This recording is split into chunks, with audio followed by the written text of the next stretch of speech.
Good morning. How are you? So I was just listening to Tom from Tencent, and so I'm just going to come up here and say me too, and then we'll take questions. I'm sure it's the same for many of you that are here. The other thing that's great about being up here is this clicker has two buttons, so you can't really mess it up. There's a go button and a stop button. So this slide is really like many of the companies that are facing some of the challenges we're all facing. Microsoft IT is big. We're big in a different way than like Azure is big. Azure is big in data centers. They're big in transport. They have huge complexity. Microsoft IT is big in that we have locations all over the globe. We have users all over the globe. We have a variety of things that happen around the globe.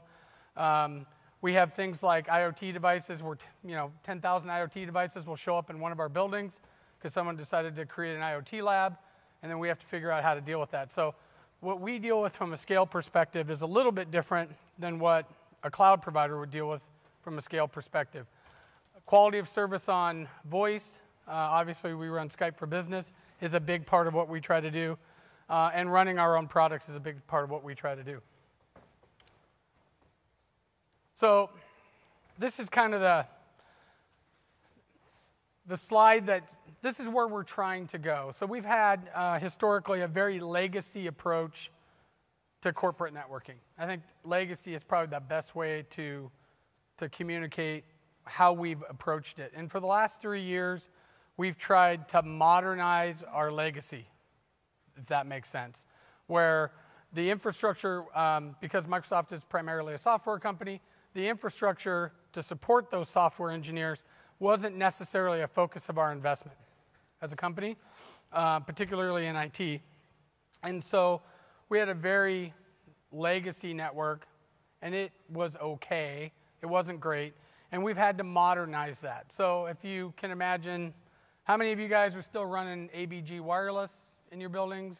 We still have like 70 of those that we're trying to modernize. So now that we're getting close to being actually current, what we would consider current, we've had the opportunity to start thinking about things differently, which is far more exciting than trying to get modernized.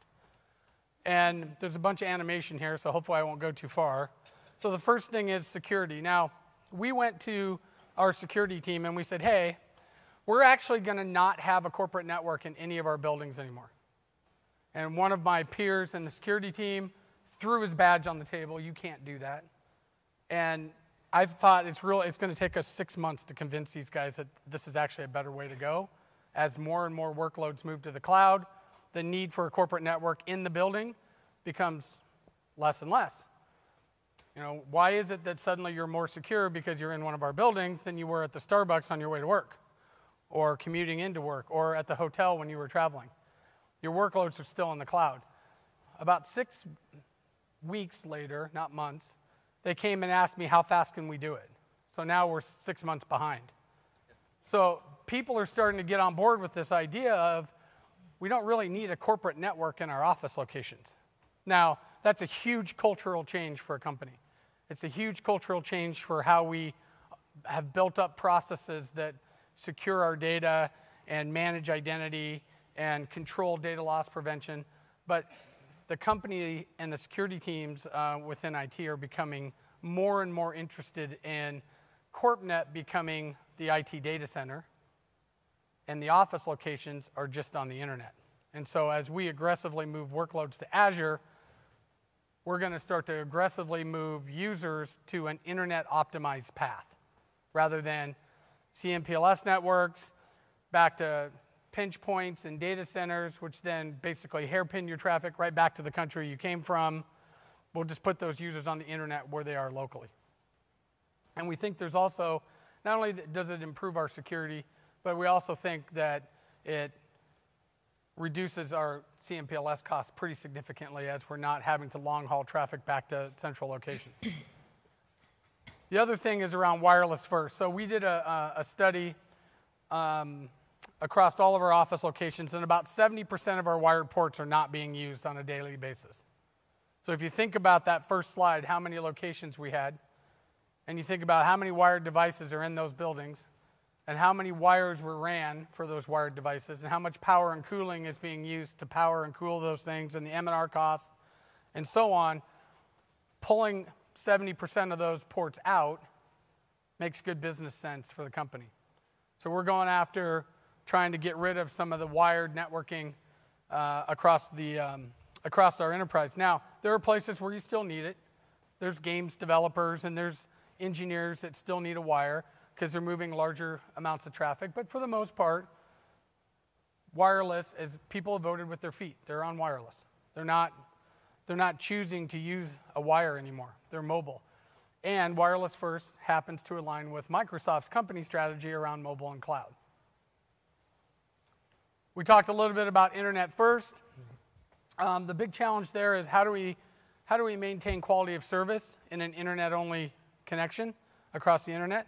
I think Gert's going to talk a little bit about some of our ideas there and how ODL can play in that space for us and help us out. And so I'll save that for Gert to cover. And then the final space is around automation.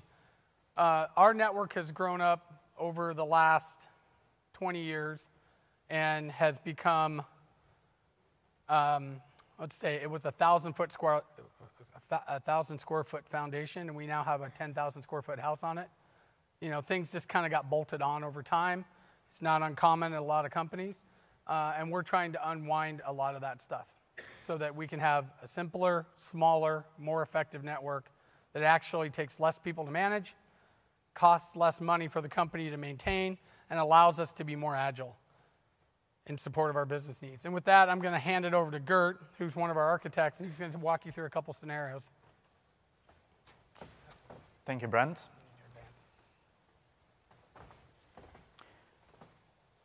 So as Brent mentioned already, with these, with all our workloads kind of moving into the cloud or moving into Azure for like non-standard workloads, plus the fact that there are some like changing security requirements, it doesn't really make a lot of sense anymore to drop all the traffic on our corpnet, or there's no need anymore to do that. So I kind of, when we look at this, there is a possibility to drop everything on the internet, but that won't work for all the applications that we have on the network today. So there might be requirements like quality for voice, quality for video. There might be certain HBI information or high business intelligence information that we are not allowed, or it might be that it's impossible to decrypt or kind of to secure that information. So for those type of scenarios, we still would like to have a connection in those offices that are really mainly connected to the internet. So the default path is going to be that everything goes to the internet, and for those like exception scenarios, we will kind of have an intranet connection. Like Brent mentioned, it won't really be a corpnet connectivity. Like it doesn't really necessarily mean you have to be on an Active Directory domain joint machine or so, but it will be an intranet connection that we can control, that we can manage, that we can guarantee you the quality and the security that will be required for certain very specific applications. So it was mentioned before, the main reason is that if you look at quotes from Gartner, for example, they say that companies that go down this path will be able to save 50% or more on their WAN costs. Okay? So the idea is that in the data center or in the headquarters, it's probably going, for us, it's going to be obviously be in Azure. You'll have your Skype for Business services. They will talk southbound to an open daylight controller.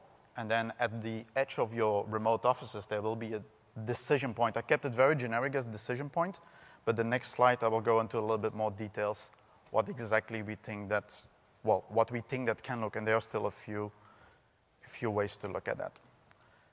So classifying the traffic can be done in a number of different ways and has been done in a number of different ways in the past. So in the very early days, we just used GPO markings, right? If you, and I go back to the Skype for Business use case, but that's the first thing we're trying to address with Open Daylight. It used to be you log on to your system and you get some GPO policy that tells you to mark voice as DSCP 46. So you get a high priority over your network. Now, that works fine with the PC from the secretary. Then a company with probably 220,000 engineers, that's kind of complex to maintain.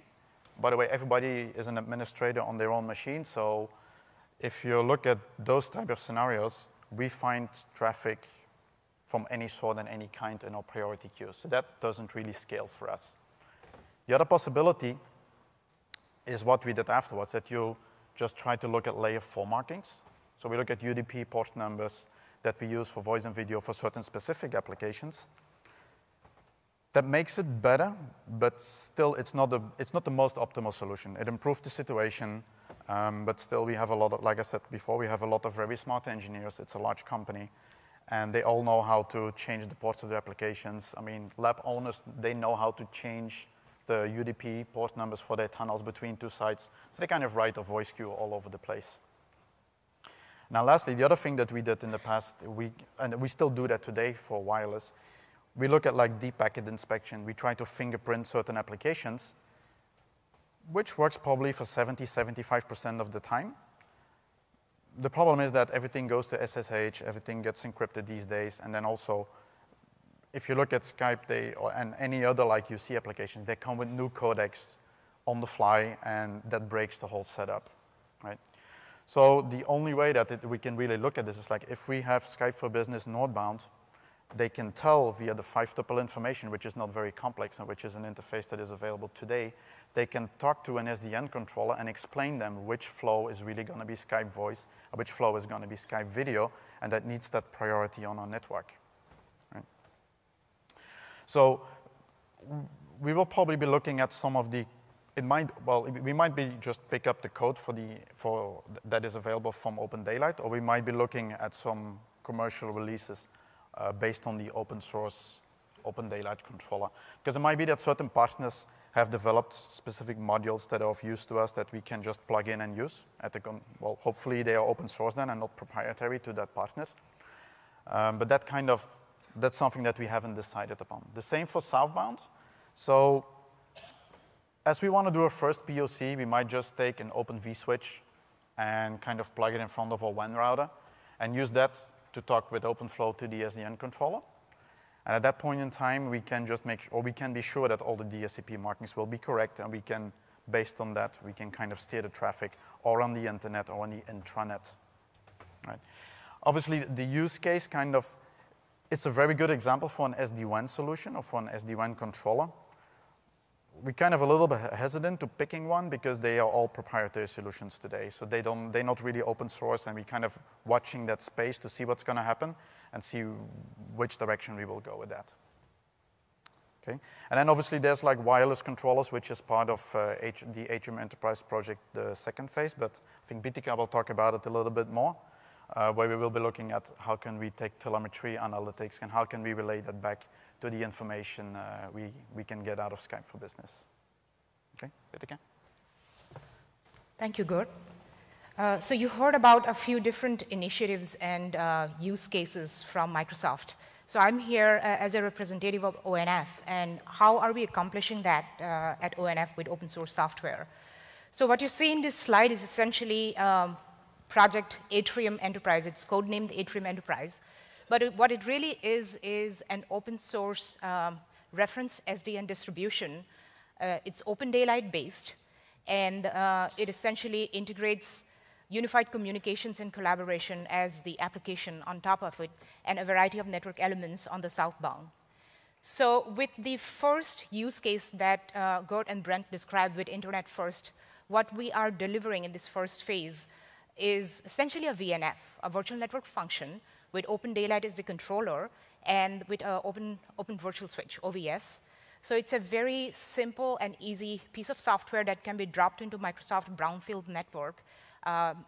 For the first trial, we're essentially looking at some satellite offices where we can drop this off for the trial. And what this is going to do is, imagine the Skype application. It's communicating the 5-tuple information to Open Daylight, which then tells that VNF that this is the Skype traffic, right? So that piece of software, that VNF, is going to sit on the edge of the building right behind your building router, and all the traffic that's leaving your building is going to hit that box. So that's where it will be able to identify this is Skype traffic, this is everything else. So the Skype traffic then gets routed to your corporate WAN, and the rest of the traffic gets offloaded into the internet. So we do have a session today afternoon at 3:05 p.m. that David Lenrow from Huawei is leading, and Gert and I will be there as well. So please come by to that session. We're essentially going to talk about how Skype is stocking intent into the Open Daylight controller.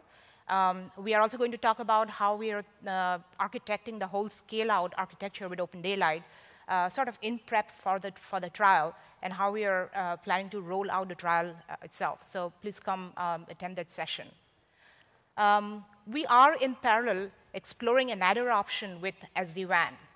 So I'm just curious, are there any SD-WAN vendors or developers in the audience? If I could have a quick show of hands. OK, 2. So we are looking at an option where we can have an SD-WAN controller talk to the SD-WAN controller. So with SD-WAN, we still want to be able to do the WAN-specific optimizations and the telemetry and optimizations with the WAN piece. However, we, instead of doing DPI, like Gert talked about, we really want the application, like Skype coming in and telling through our unified policy abstractions, which in this case is offered by the network intent piece that Dave will talk about. But we want the application to communicate its requirements down into the network and into the SD-WAN controller, and then use that information to do the WAN level optimizations. So we're talking to a few SD-WAN vendors, but I think we really need help from the community, from SD-WAN developers in this space, to sort of work with open and standards-based APIs between SDN and SD-WAN to sort of make that happen on the WAN front. There is another piece here with respect to the Wireless First initiative that Brent talked about. So as part of Wireless First, what we're doing here is building 2 specific use cases that really come from IMTC. One is the automated quality of experience service, so things like dynamic clause marking or access control. And the other piece is IMTC diagnostic service. So we're building these 2 services into Open Daylight, and then on the southbound, we are integrating that with using RESTconf with wireless controller. So that's sort of a phase 3 for Atrium. On this slide, the other thing that you see is a second controller, right? So you see ONAS. So where does ONAS really fit into this picture? So we are building a controller abstraction layer on top of Open Daylight and on ONAS. And typically, your UC application will be talking to that, to that API. And with Open Daylight and with the Atrium stack, that really is the enterprise part of the story. But ONAS really fits into the service provider part of the story. So we are also building an Atrium service provider piece, which really takes me into the next slide, where we are looking at a use case. We haven't really started the work, but we are looking at a use case where you can imagine Skype on the cloud. So there is a unified communications cloud, right? It's offering UC service down into the enterprise, but through 1 or more service providers in between that's providing the cloud connectivity from your UC down into the enterprise. So we are essentially looking at having an Atrium Enterprise running and managing the enterprise network that's Open Daylight based, and then we are looking at an Atrium service provider that's ONAS based, that's sort of running and managing that service provider piece.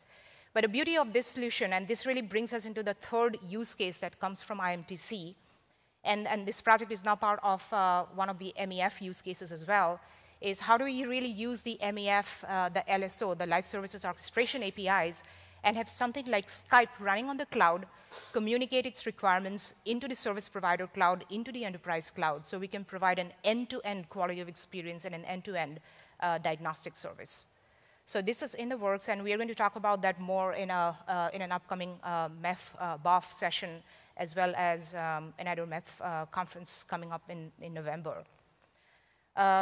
So why ONF? So this project is obviously kicked off at ONF by ONF Open Source SDN. And this really builds on the vision of ONF as to what they can do in this space to accelerate the adoption of SDN, well, in this case, enterprise specifically. But with Atrium, what we are really doing is a standards-based reference open source distribution that is easy to deploy and operate on Atrium partner hardware. And I want to stress on that point that it's an Atrium partner, so should be it should be easy for Atrium partners to come in and integrate their hardware and software on this stack. So that's how we're building the enterprise, so they can come in and build upon it as opposed to us completing the entire picture. And this entire stack, it's open source based. It's customer driven. We have a customer in front of us right now and are looking to recruit more enterprise customers who would want to trial and deploy this. It's deployable, it's interoperable and pre-integrated. And so finally, with all of this, we want to build that minimally viable distribution that we can take it into operator trials and deployments. So I'm, I think, already almost out of time. But I just want to say that Gert and I will be in the afternoon session today, so we'll be able to take more questions there, but Brent won't be. So now is a good time to ask him any questions that you have related to Project Atrium or to Microsoft initiatives.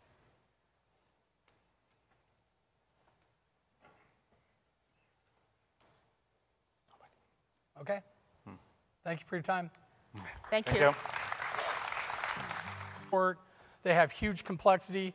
Microsoft IT is big in that we have locations all over the globe. We have users all over the globe. We have a variety of things that happen around the globe. We have things like IoT devices where 10,000 IoT devices will show up in one of our buildings because someone decided to create an IoT lab, and then we have to figure out how to deal with that. So what we deal with from a scale perspective is a little bit different than what a cloud provider would deal with from a scale perspective.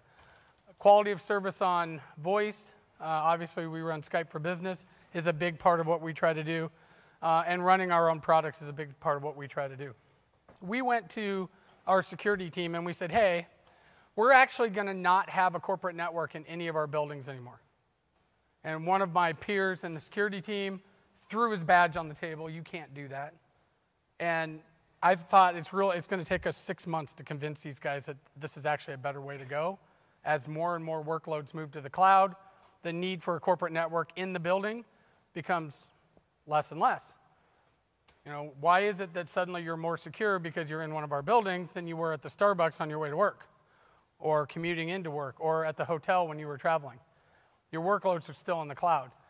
About 6. So this is kind of the slide that, this is where we're trying to go. So we've had historically a very legacy approach to corporate networking. I think legacy is probably the best way to communicate how we've approached it. And for the last 3 years, we've tried to modernize our legacy, if that makes sense, where the infrastructure, because Microsoft is primarily a software company, the infrastructure to support those software engineers wasn't necessarily a focus of our investment as a company. Good morning. How are you? So I was just listening to Tom from Tencent, and so I'm just going to come up here and say me too, and then we'll take questions. I'm sure it's the same for many of you that are here. The other thing that's great about being up here is this clicker has 2 buttons, so you can't really mess it up. There's a go button and a stop button. So this slide is really, like many of the companies that are facing some of the challenges we're all facing, Microsoft IT is big. We're big in a different way than like Azure is big.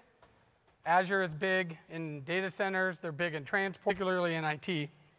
And so we had a very legacy network, and it was okay. It wasn't great.